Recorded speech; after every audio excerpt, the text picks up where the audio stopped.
Good evening. The Toronto Raptors lose 116, 113 in, if you still care about this season, what you'd call a heartbreaker loss.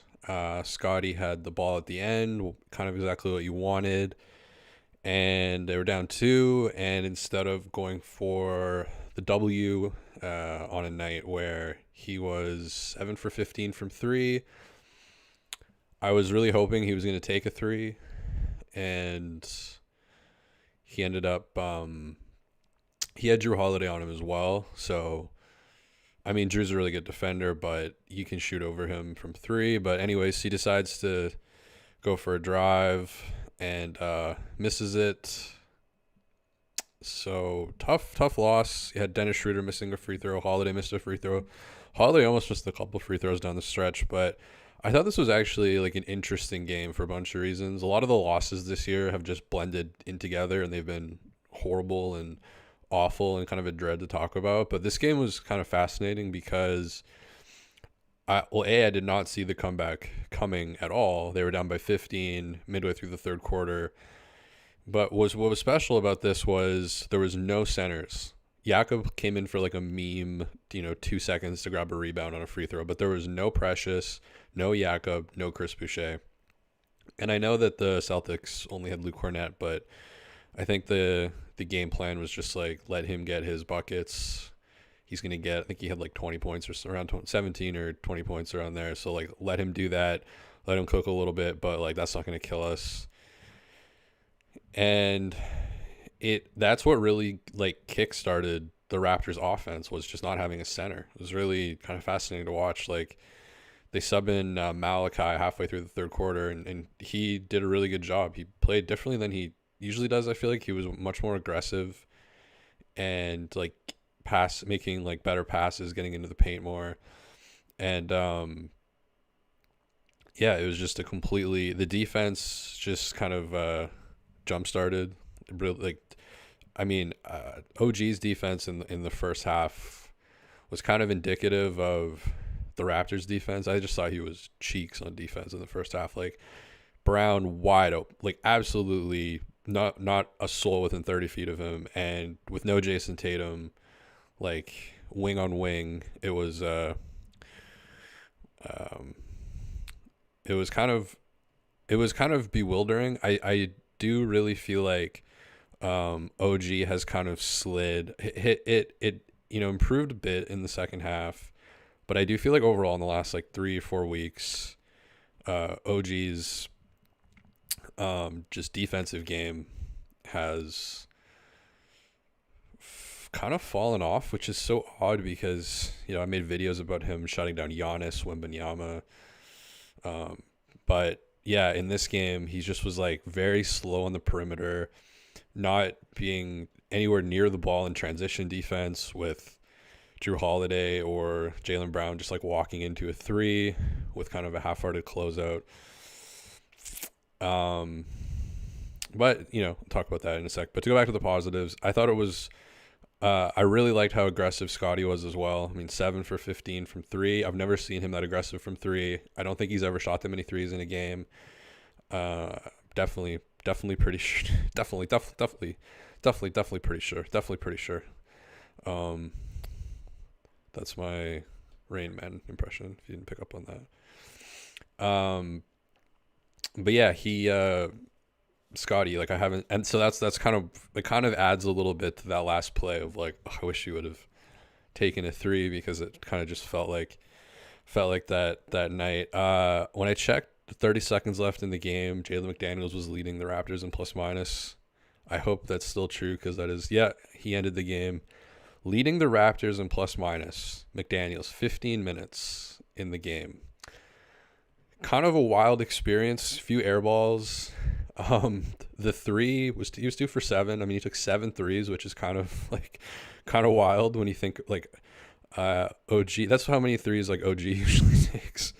OG was 2 for 4 from three tonight. So Gary was 1 for 4 from three. So, but it's just funny that that McDaniels was just, he was gunning. He hit a huge three down the stretch from the corner. I don't know if anybody wanted him to take that shot, but he did, and it was a beautiful swish. But then next play down, he just throws up an air ball. But he played really good defense on Jaylen Brown. I thought like several possessions he was all over. I thought he like took Brown out of the game, like spiritually, mentally, because he was just getting anything he wanted against OG in the first half. And then it was more McDaniels, who's obviously OG's, I mean, not from this game, but the superior defender. But McDaniels is just much more athletic. He's faster. So in theory, like, he should be a good match for Jaylen Brown. And I really thought he was. Like, I think most of Jaylen Brown's points came in the first quarter. Like, he ended the game with 31 points.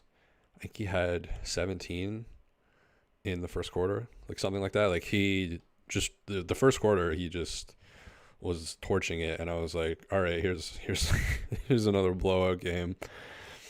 But that wasn't what happened. So yeah, halfway through the third quarter there, I mean, with where you are in the season, if you're the Raptors, like, this is basically a win at this point. Like, I think the ship is for the most part sailed. This is kind of like a W at the end of the day, just with how this played out. But the no center thing is fascinating.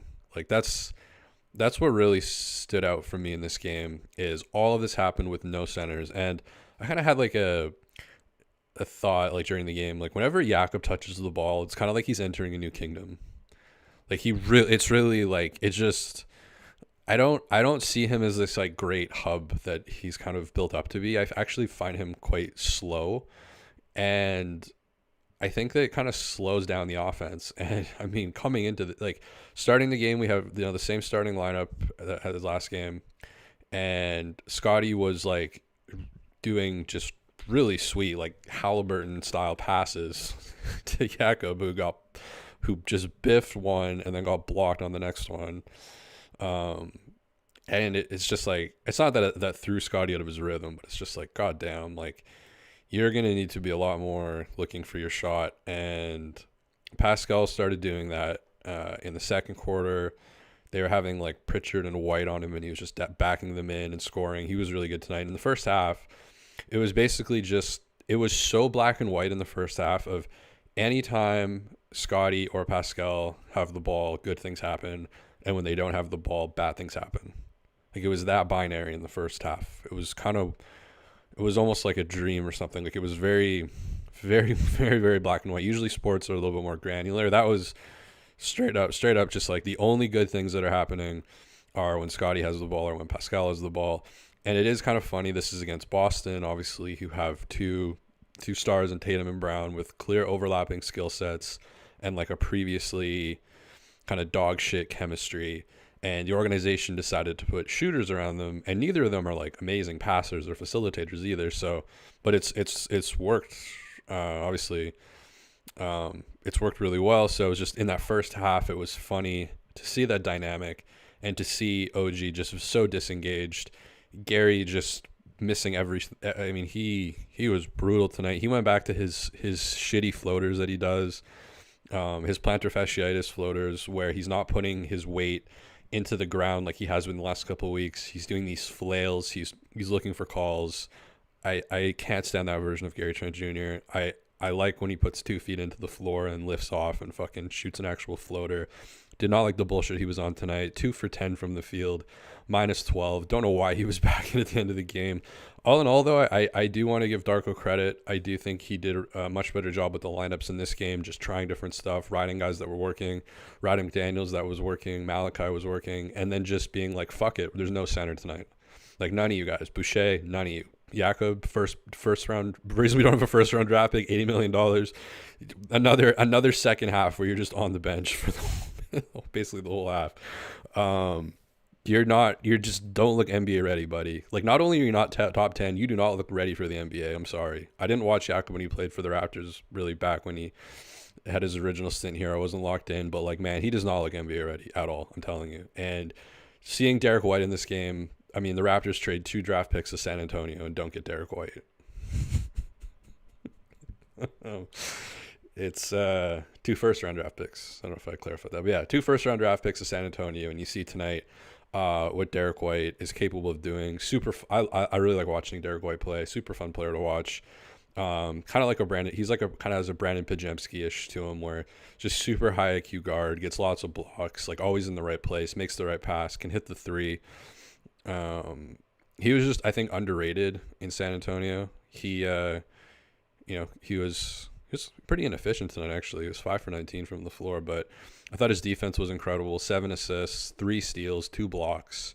Like down the stretch, he defensively, I felt like really put kind of a halt on what the Raptors were trying to do. Like he was just everywhere, and really impactful. I'm kind of surprised seeing that he was 5 for 19. It didn't feel that way, but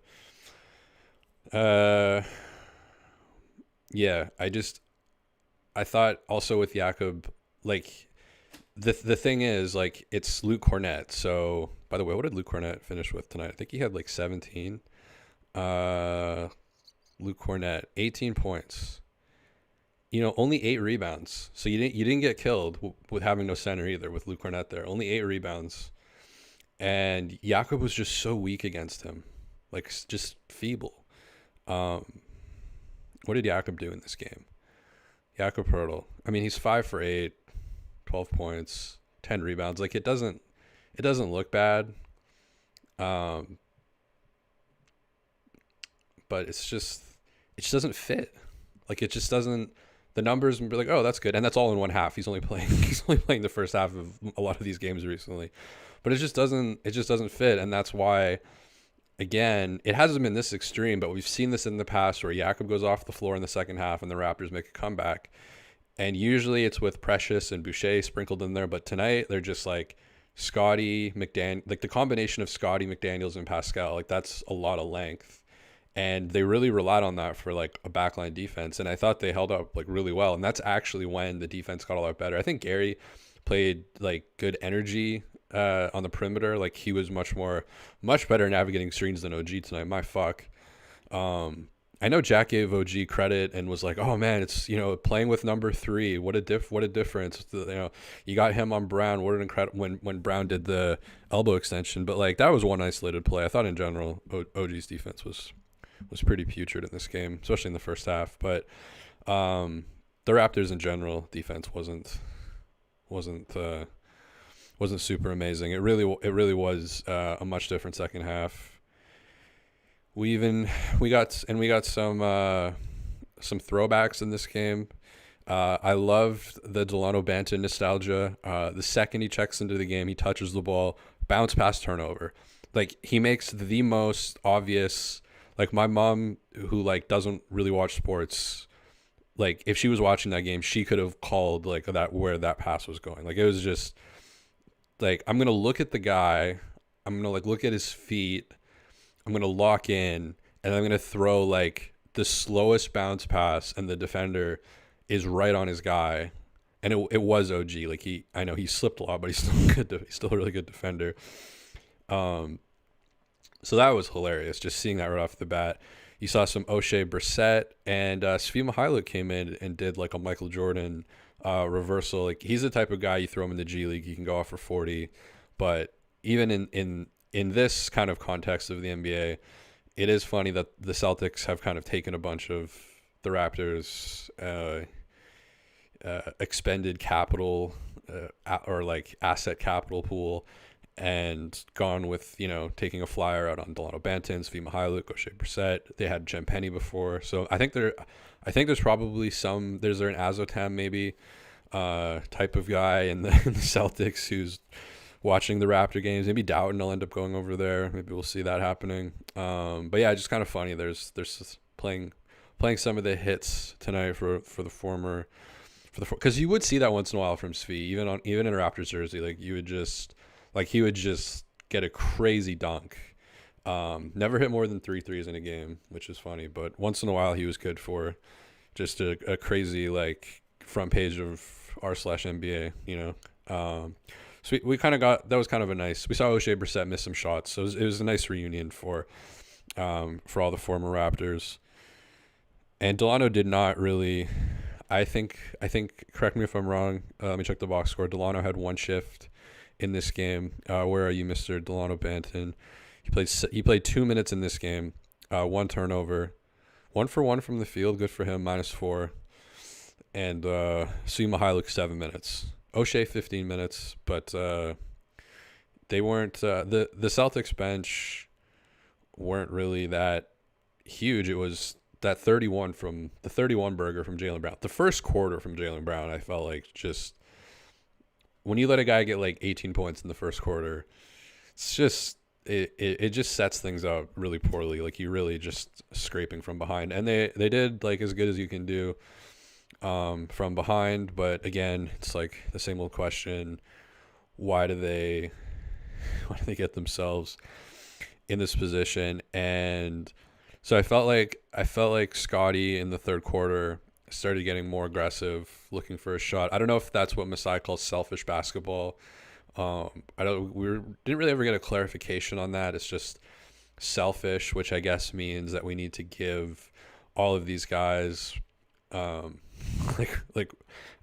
Will and Alex really funnily outlined, like, the Raptor players that were there for Darko's and Masai's presser, and none of them are on the team anymore. It was like Dalano, Jeff Dowden, Joe Wieskamp, like all these guys. And I don't know if it adjusted or the system adjusted in the second half, but I felt like there was more, Pascal and Scottie are going to be the main handlers, the main, because I thought Dennis in the first half, when him and Scottie were on the floor, like when Dennis subbed in for Scottie, but then they came back in and played together. I thought Dennis was more like driving the car, and I didn't love that at all. I don't think it went very well. I felt like in the second half, and is that a Darko thing? I don't know if he still is unclear about that. I mean, like, I don't know, but in the second half, it felt much more like Scottie, Pascal handling and setting stuff up. And again, when you don't have a center, you're not working with this like hub type mentality as much, or maybe you are. I need to rewatch the tape, but you don't have the traditional center. I don't think they're doing a lot of pick and roll. I think it was they're shooting much more threes. They're almost playing like Boston was, where, I mean, they went 2 for 12 from 3 in the first quarter, and which is tough. But the Raptors ended up chucking up 43 threes in this game, and they went 16 for 43. Obviously, Scottie it says 6 out of 14, but on the broadcast it said 7 for 15. So I don't know what's real. That's tripping me out. No, 7 for 15. It hadn't updated yet. Raptors go 17 for 44 from 3. So they chuck up 44 threes. That's Celtics chucked up 39, and that's their whole philosophy. So the Raptors kind of turned into the Celtics in this game and just shot way more threes. I thought there was less emphasis on kind of pick and roll stuff with centers, and I think Darko is more known. I feel like I read into this maybe, but more known to kind of play more with guards, or maybe want more guards. And I guess, we don't have Steph Curry coming off the bench, so let's just bench all the centers and play the bigger guys that have guard skills. Like Jalen McDaniels has guard skills. He can dribble a ball. He can. I mean, that's where they're at right now with bench guys. Like, can you dribble a ball? Are you, of NBA body? Do you have an NBA body, and can you dribble a ball? Cool. You're gonna get 15 minutes on this team. Like, that's basically where they're at. And so Precious, like, I'm sorry, you haven't developed the skills. And even I feel like I still stand by the video, the stream from a few games ago, where I kind of put out there, like, is Precious the more effective center than Jakob on this team? And even with how badly Precious has played, it's still a debate, which is much more of a comment on Jakob and Precious's lack of development. I mean, you look at the Miami Heat; they just drafted Jaime Jaquez. I mean, he won if you want like a cool video, he won a high school dunk competition, and like really nice stuff. He's like what you would hope Precious would develop into, I think. And the Heat drafted both players, and man, he can dribble a basketball. He can pass a basketball. Like, just, it's amazing. And we just haven't seen that yet from Precious. We haven't seen him develop a handle yet. He grew up playing the point guard. Like, there's people non-professionally who have developed much better handles than he. Like, it's really tough. And like, Jakob doesn't have a handle either. So, You take those guys. Boucher does a little bit, but you take those guys out of the game, and now all of a sudden you have people that can dribble. You have people that can pass quickly. Again, every time Jakob gets the ball, he's entering a new kingdom. It's just like you gotta scan for fucking everything. Like it's kind of enraging, and it's just like it's snappier. It moves quicker when he's not there. Man, I really wonder what the conversations are like. Because I feel like that is kind of becoming the bigger story in all of this now. Like the Jakob Hurdle thing. Like it's a mess. Like it's such a mess. It's $80 million, your first round pick that has protections that can implicate you for 3 years. And you're just 3 of the last 4 games he's been benched in the second half. 3 of the last 4. Wizards, Celtics, and Hornets. So it's a pretty kind of diverse range of lineups that a coach who has been kind of reluctant to adjust, not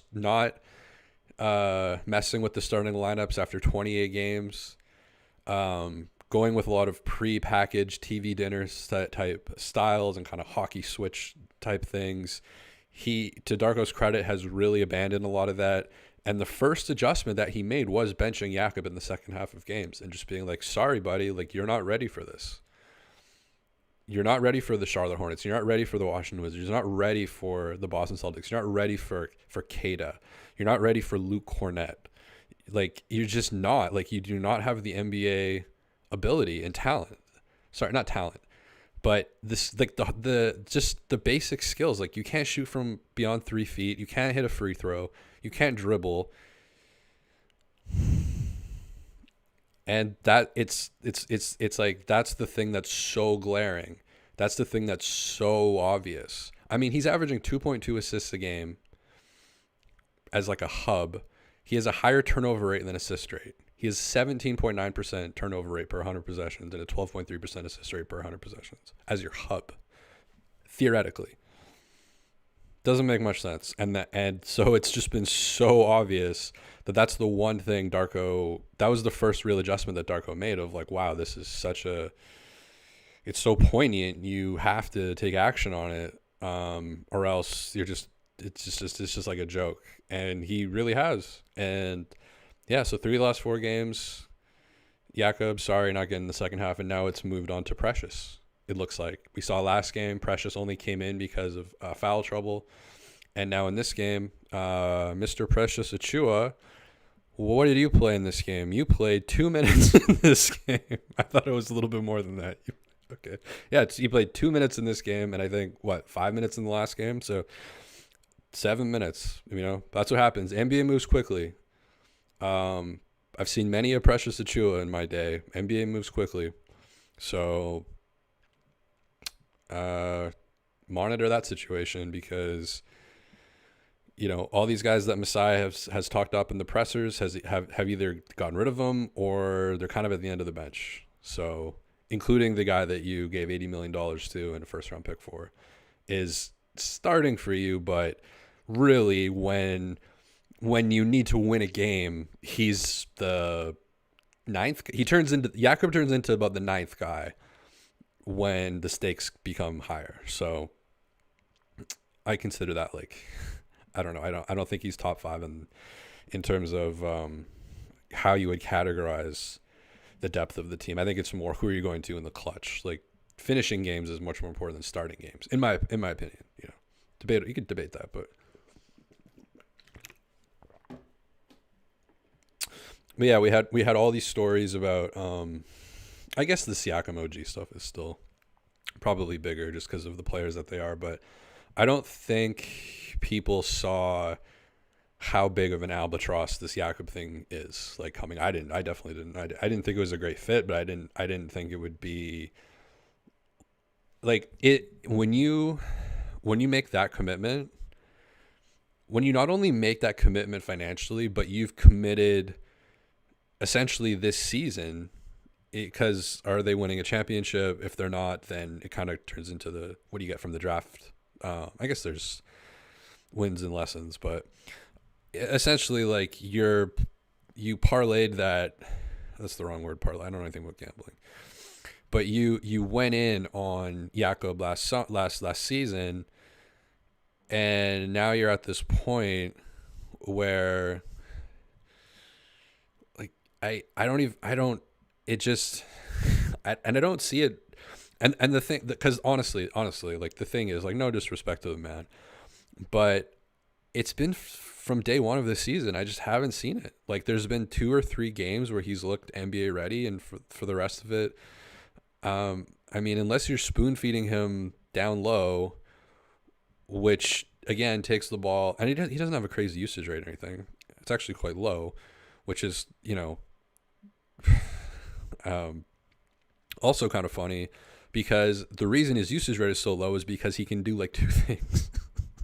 Like, he can score from 2 places on the floor and can play the 5 in a very limited fashion. So yeah, his usage rate is probably going to be pretty low unless you're just like really going in on him as a hub. And again, higher turnover rate than assist rate. So what kind of hub is that? It's a horrible horrible fit.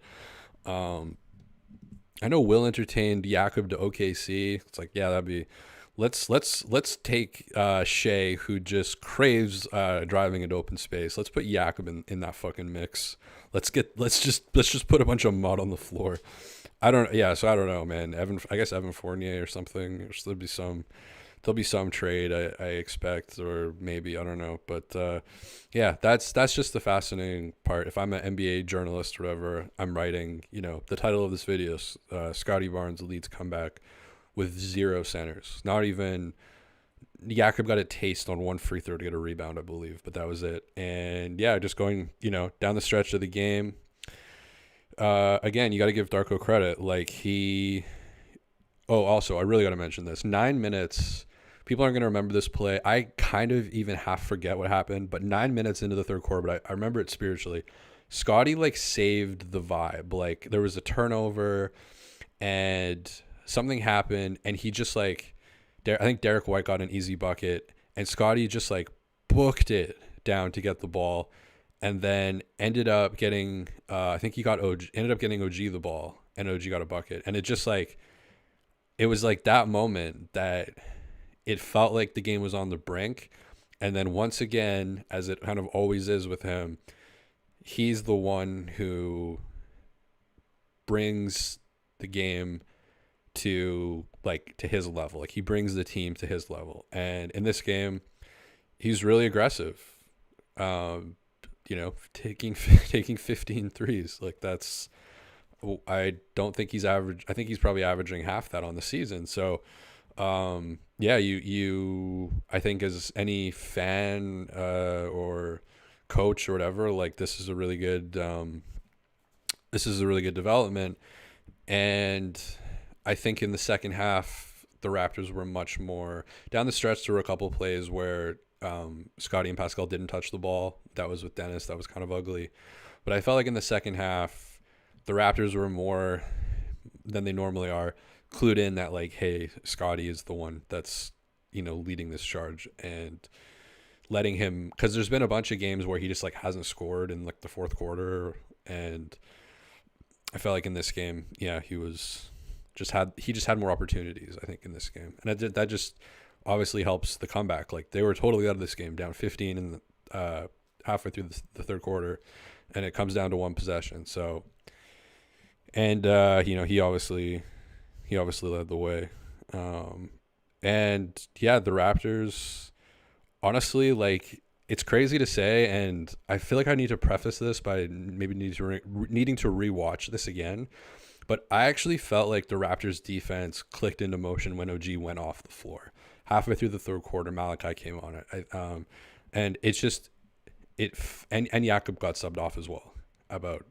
And so without OG and Jakob out there, it just felt faster. The Celtics are really quick, tons of passes, tons of threes, tons of guard play. So, it kind of lends itself to faster defenders being more. And you got to give Darko credit. Like, he was looking for those different lineups. He played like 11 guys tonight. So, and there's no garbage time in that too. So, There was one play here, 8:59. I didn't think Dennis was. I mean, he didn't play a great game, I don't think. Dennis Schroeder, 15 points, 9 assists, 6 for 12 from the field. Like he played. Actually, he did play. He did play a pretty good game. What am I talking about? But I thought down the stretch, there were a couple plays where Scottie and Pascal didn't touch the ball, and it was Schroeder. There was one play, 8:59 in the fourth quarter. Pascal like wide open, multiple times wide open, and has his like hands out like begging for the ball, and Dennis is like, I'm gonna do a little sidestep like three and miss it, or a sidestep two, inefficient two, and miss it. There were a few of those. I felt like there was a few Dennis record scratch moments in the game, but I still think all in all, it's just a better fit. Him coming off the bench, leading the bench. He balances the bench lineups better. And yeah, I don't think he had a 41% usage rate in the fourth quarter like the other game.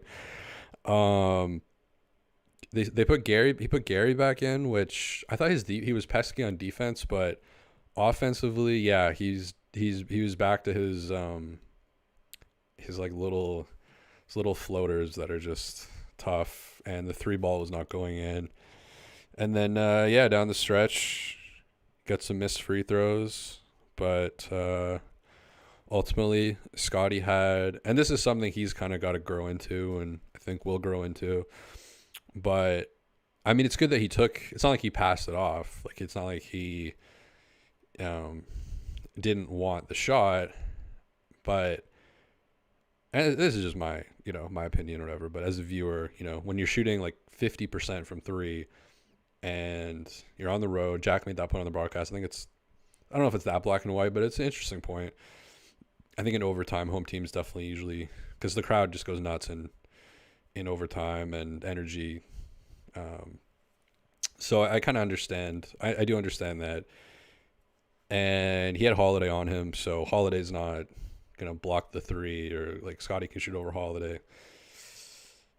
So yeah, I just as a person in a bedroom, I would have liked a three ball at that point. But I mean, good on him for not passing it up. Or I was surprised they didn't send another guy, maybe, because it felt pretty clear that he was going to take it. But yeah, I still think it's a pretty good comeback. You got Sam Mitchell on the broadcast pregame. And I guess, yeah, in the halftime. I think he's great. I like him in Summer League when he's, a couple of beers deep at like 9 a.m. In Vegas, riffing and stuff. Because like he always like riffs on these shows, like with Leo, and then you've got Kate, who's just like, oh, we're already off the rails. Got to reel in the comedy. Don't be too funny, guys. We got to bring it back. The host. The hosts. You can't have folks, having a good time and riffing and cracking jokes. You gotta have that presence. You gotta have that host to bring everybody back into the fucking, bring him back. But yeah, he's really good. Is there any way I can listen to Sam Mitchell without a fucking host doing that shit and just like him cooking? He was great. Him and Leo have really good chemistry. Do they ever go on the Randy Urban show with Alvin Williams? I think that would be a good watch. I think Sam Mitchell would be great along with like Devlin as like a second guy. Not to replace Jack, but maybe if they like mesh Sportsnet and TSN and just create a super broadcast.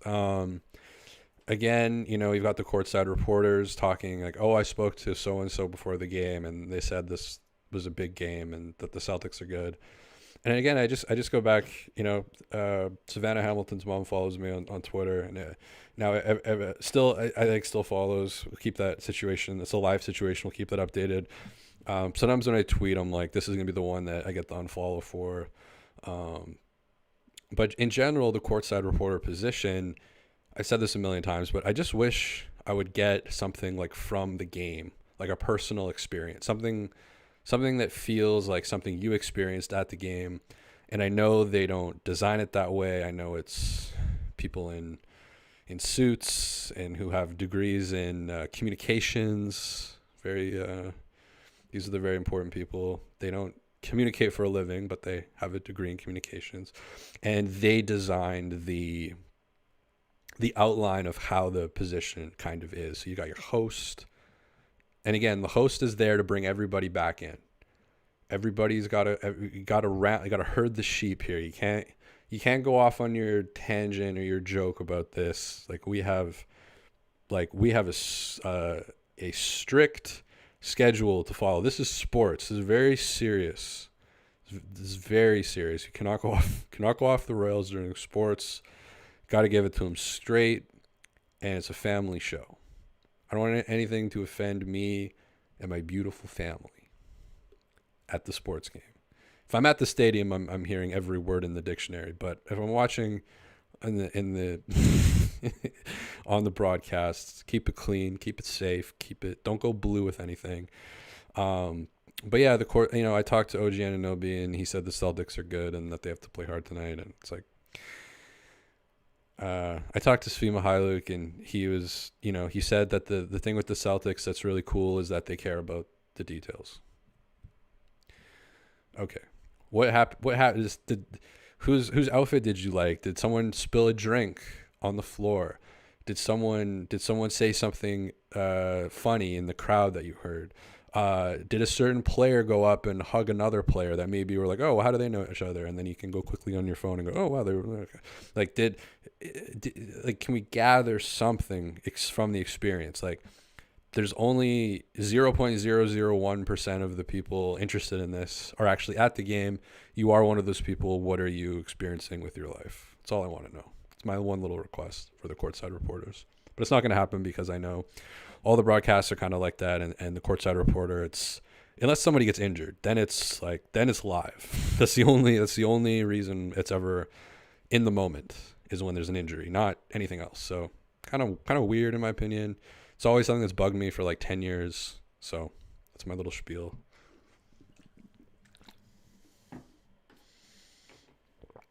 I talked to the third cousin of the assistant coach, and he told me that this is an important game.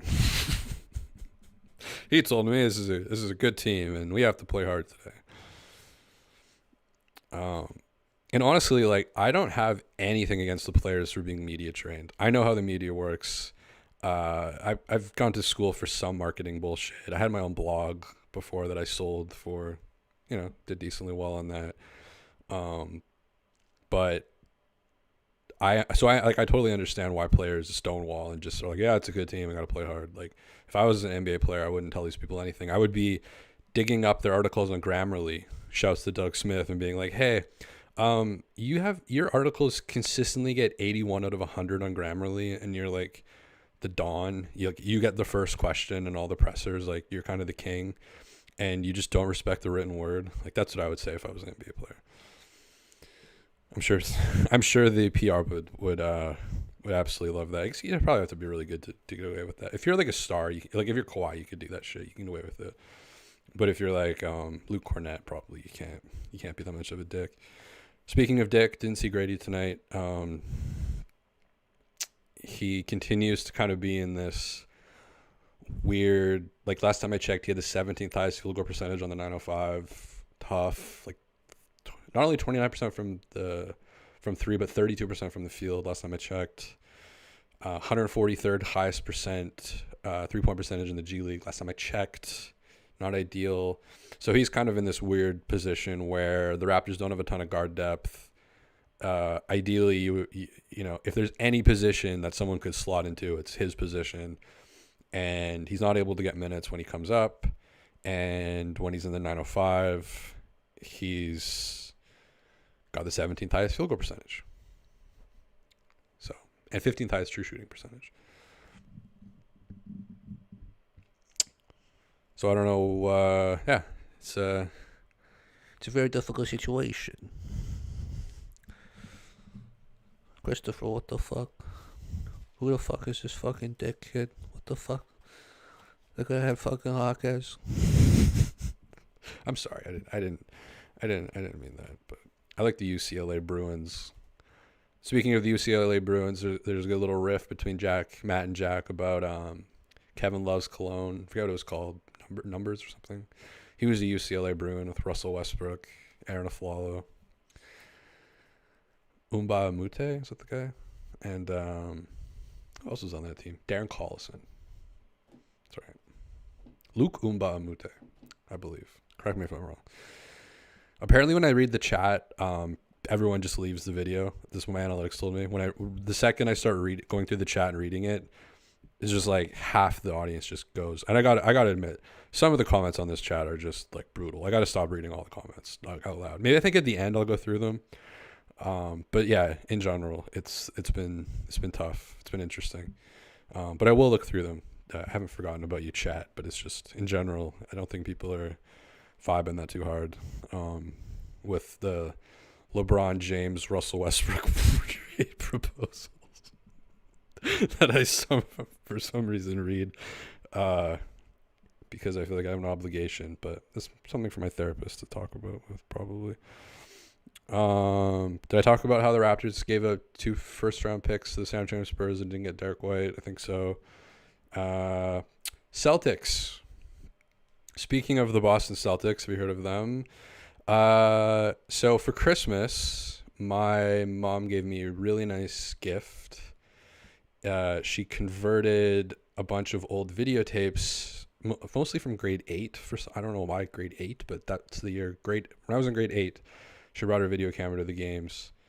Probably the most traumatizing year, honestly, out of every grade she could have gone in on a video camera. That was definitely the one we really had a shot to do something, and like kind of a disaster of a season, and it was like traumatizing. It was a really nice gift. I'm going somewhere with this, by the way. It was a really nice gift, but traumatizing to watch because our coach played the exact opposite of how the Boston Celtics play. Like our entire offense, and I think we had. I'm watching these games. I'm like, how long is the fucking shot clock? I think we had a 30-second shot clock, which feels like 60 seconds. Thank God the NBA changed that. But just watching like 87 perimeter passes for the sole purpose of shifting the defense so that you could get a post entry pass for a post attempt. And that was our entire offense. So I'm watching this. I've talked about this before, but like I'm watching this now for the Christmas present. And like my inner child is like crying because I'm this like 13-year-old little scrawny kid. I'm like the shortest kid on the floor, long bleach blonde hair. And every time I touch the ball, I have 2 grown men screaming, reverse, swing it, reverse. Because I wasn't able to cook, and the guards weren't able to cook except this one dude, Sean, who just said, fuck it, I don't give a shit about any of your dumb, 1980s bullshit Dominique Wilkins style offense. And he just did his thing. He just cooked, and like they never took him off because he was good. And like I probably could have done that, but I was just I was just too shy or whatever. And so it's just fucking traumatizing to watch that. But yeah, the Boston Celtics, they play the exact opposite. Like, just imagine doing that in today's NBA. Like, we're just gonna put 3 guards on the perimeter, 2 guys in the post, stagger them high low, and the guards only exist to shift the defense around so that a post player can get an attempt. And I mean, our post guys were hitting it off the side of the backboard from like 3 feet in. Like we weren't built with posts. It's just our coach was a post player. So like it was built around that. And yeah, so like shouts to the Celtics, shouts to the NBA for evolving beyond that stupid bullshit of like shorter guards just being these fucking like tools to feed inefficient post players with no bag. And that's not everybody, but it was definitely the guys on my team. Like, and the post players, again, they could miss at the bucket.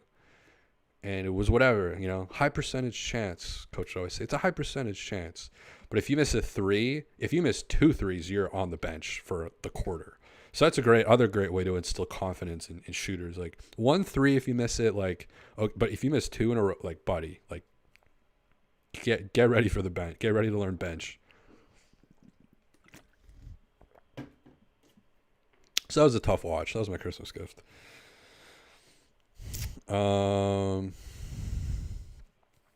into Lord of the Rings last episode. Does anybody have any Lord of the Rings thoughts? Maybe I'll read some of the chats. A bunch of people dip out. If you're one of the chat dip out people, do that now. Get ready, because it's gonna get really stupid with me reading some of the chat messages here. What do we got?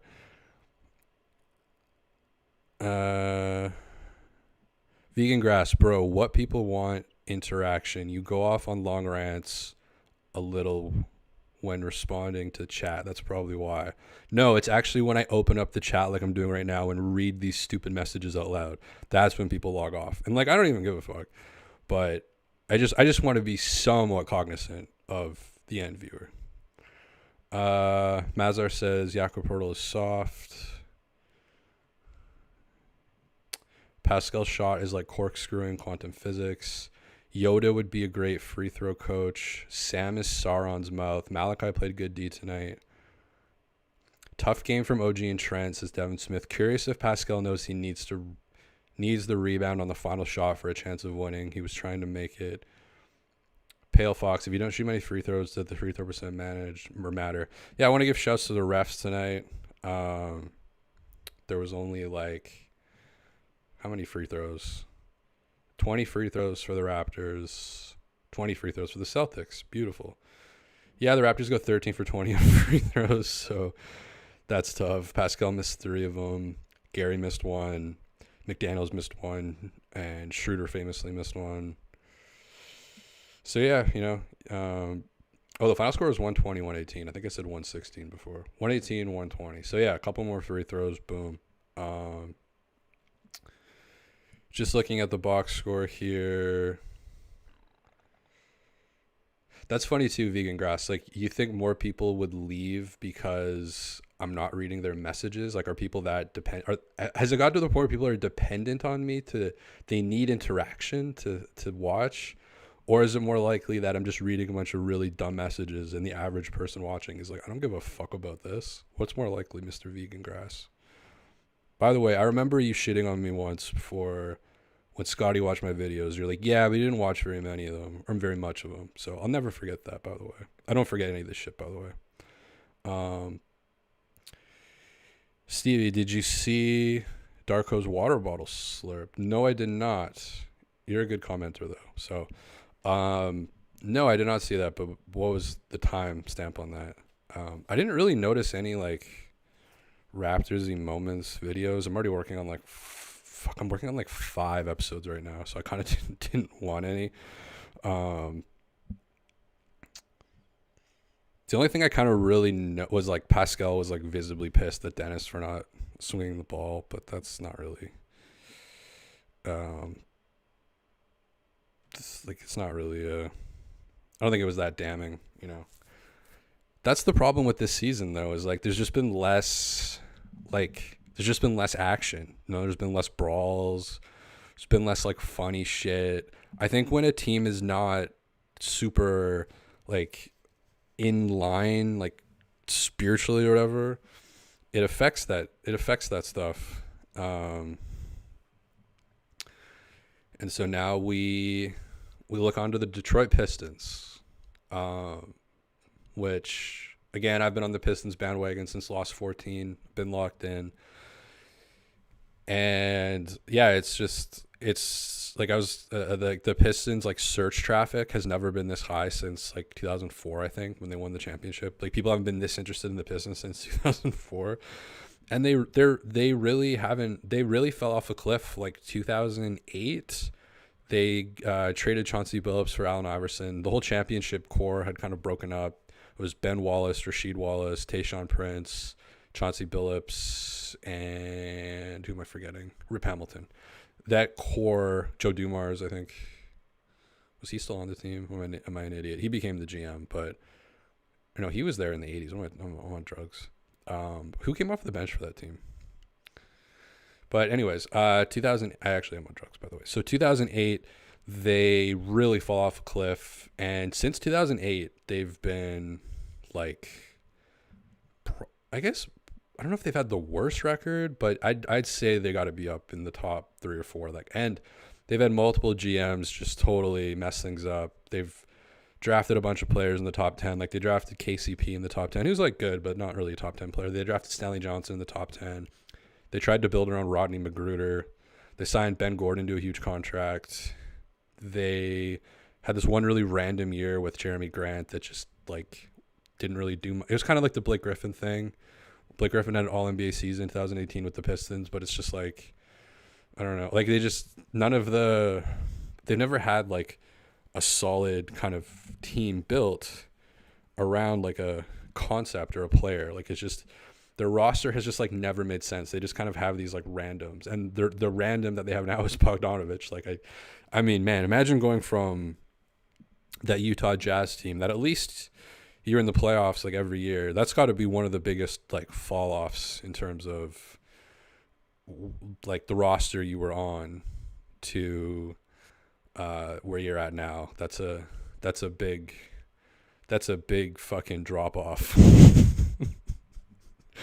Playing with like Donovan Mitchell, Royce O'Neal, Rudy Gobert, Joe Ingles when he was like good.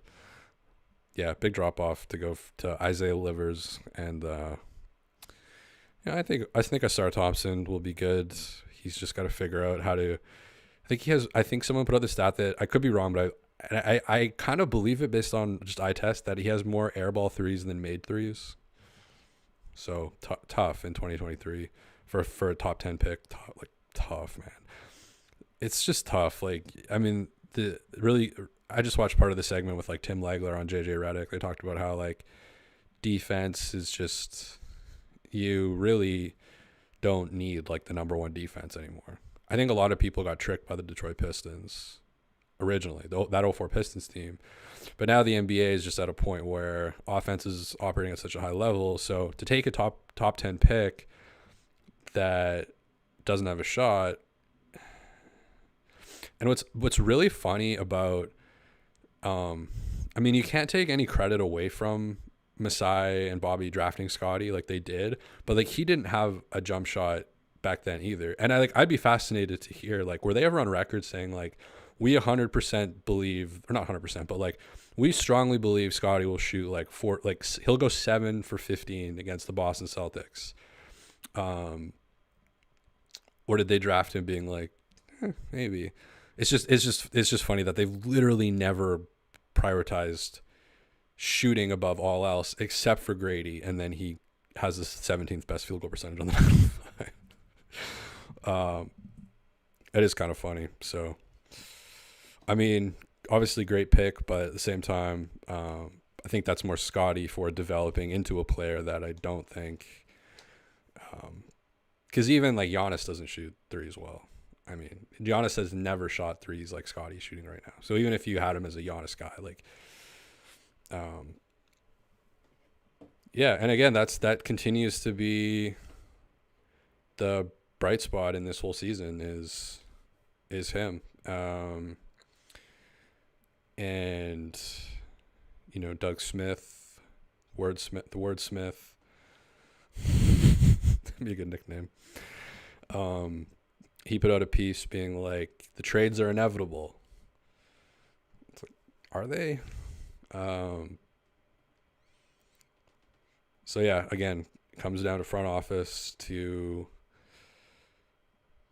make moves that enhance him, you know, because yeah, this was the hospital Celtics, but the Raptors were in this game. The Raptors have been in games with some of the good teams, which that can be used as a wins and lessons type of thing, but I do think it shows that there at least, like, there is potential where you're not making win now moves, but you're also not just blowing the whole fucking thing up. You at least have a foundation that you're building around. And, you know, on a game like today, you know, we've kind of talked about this a bunch in the past, but the idea of having a Scottie, Pascal, and then just gutting everybody, everyone, Jakob, goodbye. Dennis, goodbye. OG, goodbye. Boucher, goodbye. Precious, goodbye. Grady, maybe even goodbye. Like anyone, just like get them the fuck out. Like that is a path they could do.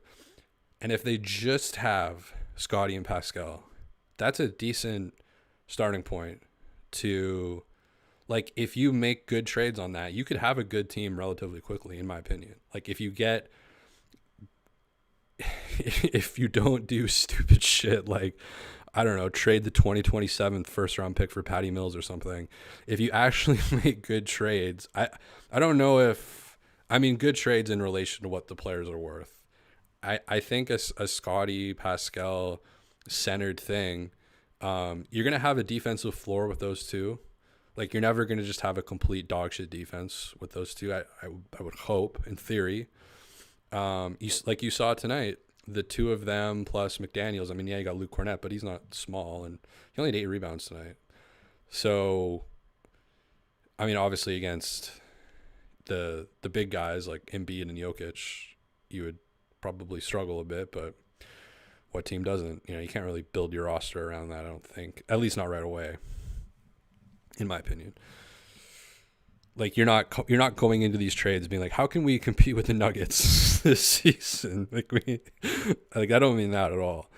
And yeah, they're obviously, I mean, I shouldn't say obviously, don't really know with these guys, but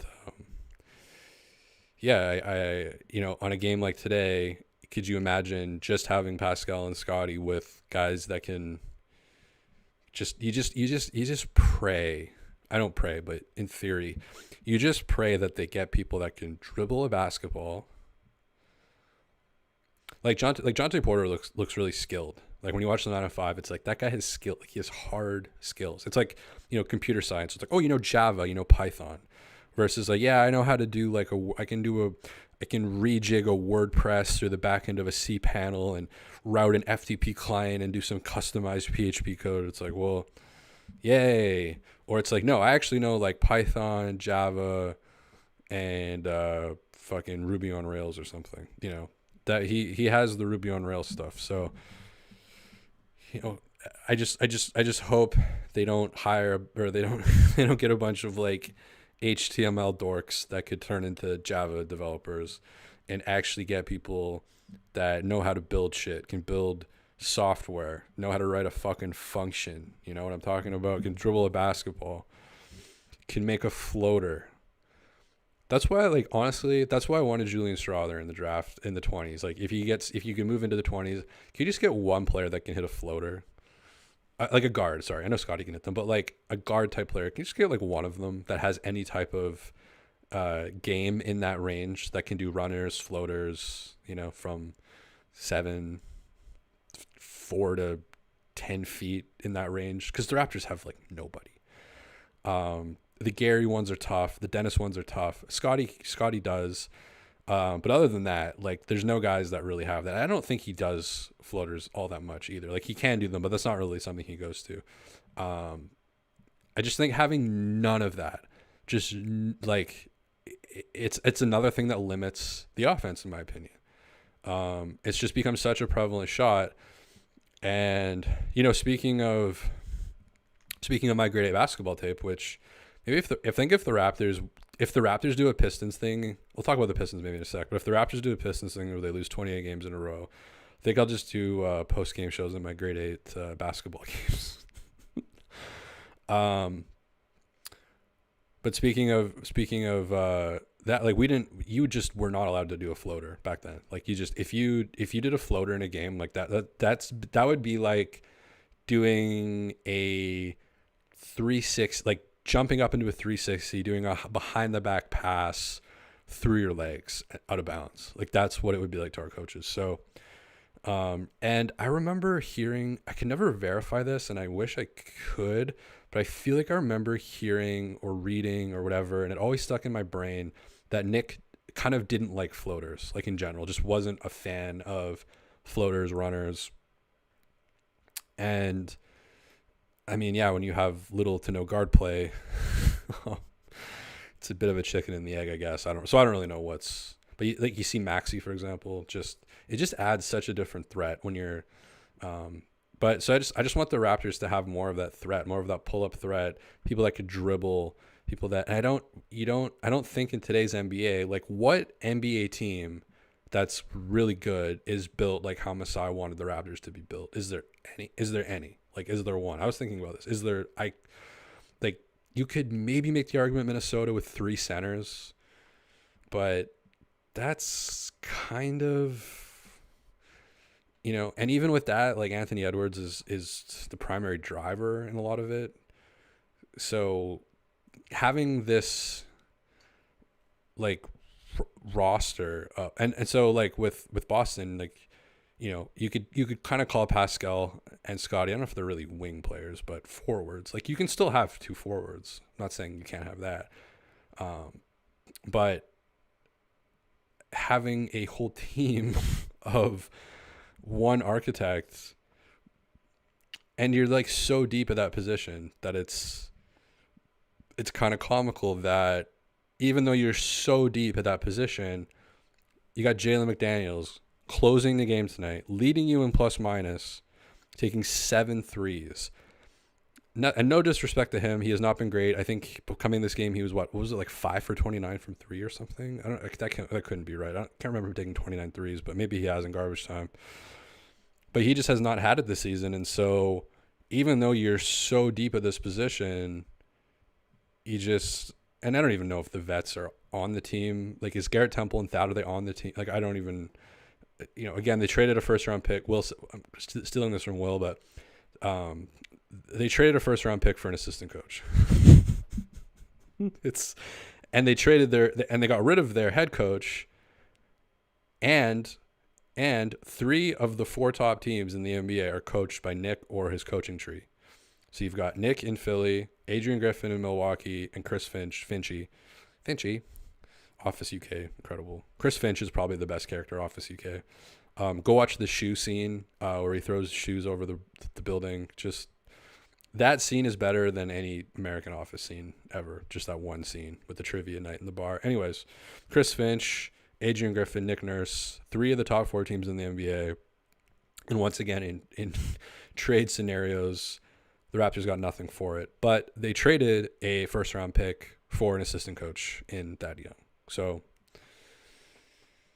hilarious franchise.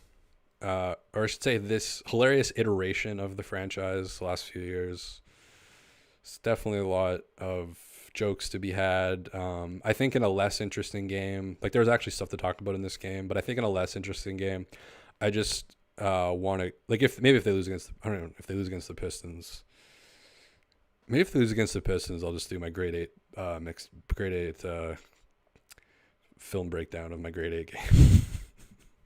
Like, just not even acknowledge the game happened.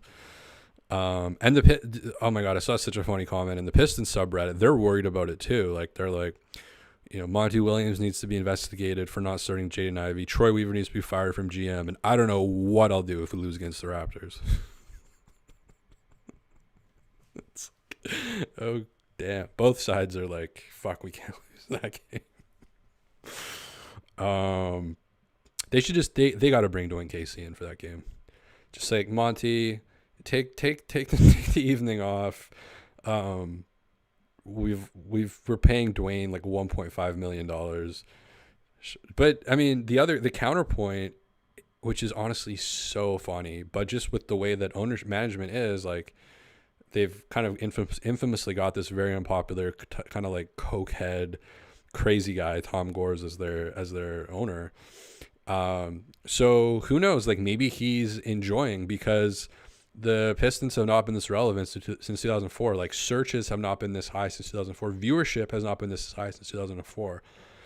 The funny thing is, the second they lose a game, it goes away. So it's like, does he maybe want to ride it out? New conspiracy. Is he telling Monty to play Jaden Ivey 4 minutes a game and to trot out Alec Burks and Isaiah Livers, to call plays for Alec Burks when Kate Cunningham is cooking? It almost seems like maybe, I'm just being funny, but they probably recognize, the fat cats that, hey, this is good. This could be good. This could be good. This is good exposure for our brand. No press is bad press or whatever.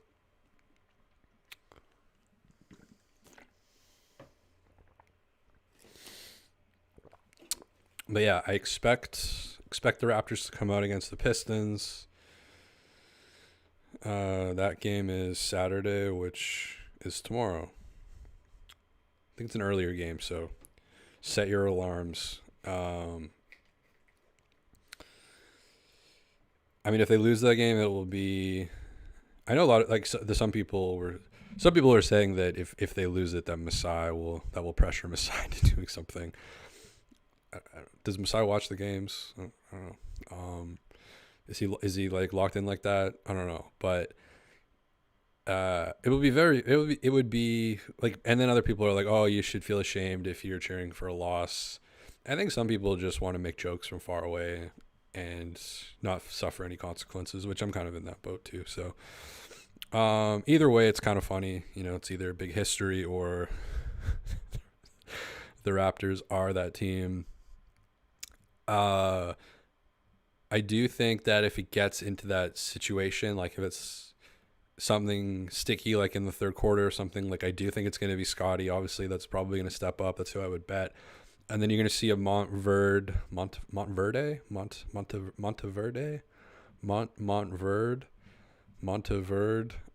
reunion between, I keep forgetting who else is on that team. There's Cade and Scottie, but there was a third guy in that draft on that team, and I always forget who it was. Fuck, who was it? It's going to bug me. Monteverde.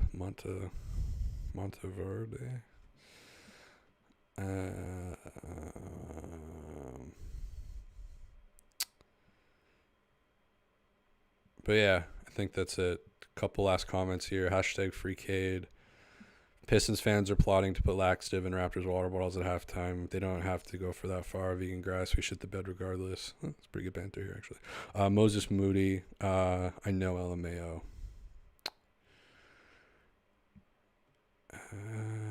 Nick Nurse. Stevie says, I feel like Nick told them he'd give him the shooting pill. I made my own Nick Nurse shooting pill, but the Sharpie wore out, unfortunately. So I'm in need of a new Nick Nurse pill. I'm out of pills. Please, I just need more pills. Nick, please, I need more pills. Anything viral happening on Twitter.com? What are the people talking about on the .com? I don't know. People didn't like my Jalen McDaniels comment that much, so that's cool.